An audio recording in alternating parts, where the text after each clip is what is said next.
He didn't know I was home. That's the thing about liars. They only whisper when they think no one's listening. I was halfway up the stairs when I heard my name. "Don't worry," Dad said. "We'll make your sister pay." He sounded calm, almost amused. My brother chuckled. I didn't move, didn't breathe, just listened. They were sitting in the den, the old leather recliner creaking beneath Dad's weight, the TV humming low. My brother was complaining about the business again, about how his loans were eating him alive, about how he'd be fine if Ava just chipped in. I was Ava, the one who got out, who built something from nothing, who never needed a bailout, the one they wanted to bleed dry.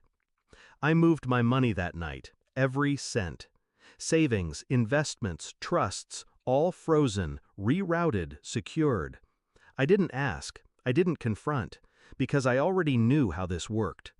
Growing up, I was the fixer, the peacekeeper, the good daughter, the one who smoothed over Dad's drinking and Mom's silence, the one who lent my brother money, again and again, because we're family. Family.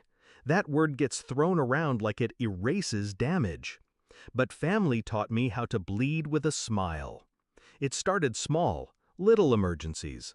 $500 for tires, $2,000 to hold us over during COVID, a signature on a lease just in case. Then, one day, I checked my credit. A $40,000 line opened in my name. Defaulted. Guess who? I confronted my brother. He called it a misunderstanding. Dad told me to stop being dramatic.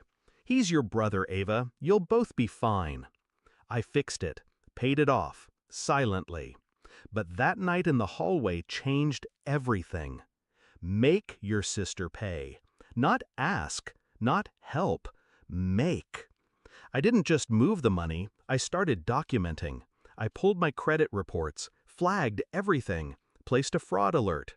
I called the 3 banks where my parents had accounts and removed my name from every linked detail. Then I contacted a friend, an estate attorney, and rewrote my will, locked every asset into a protected LLC, and added layers of security they'd never be able to penetrate.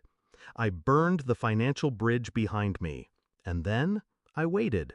3 weeks later, it happened. A withdrawal attempt. $15,000.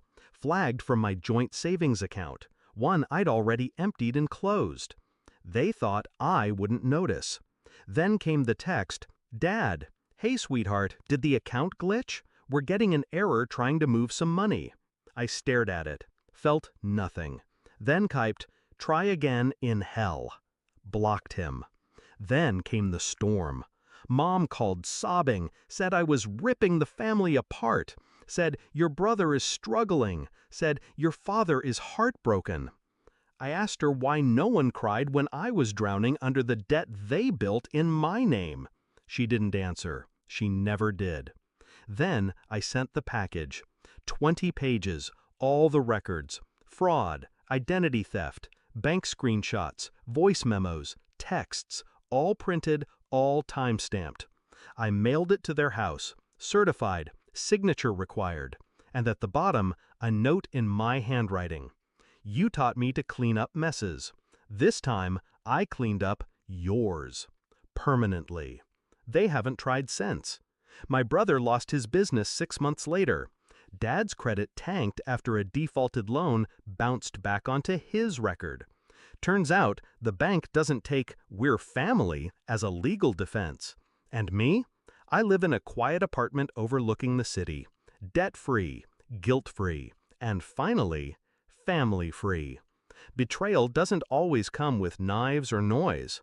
Sometimes it comes with a whisper from your father in the room downstairs. But revenge? Revenge comes in silence, sharp, clean, and final.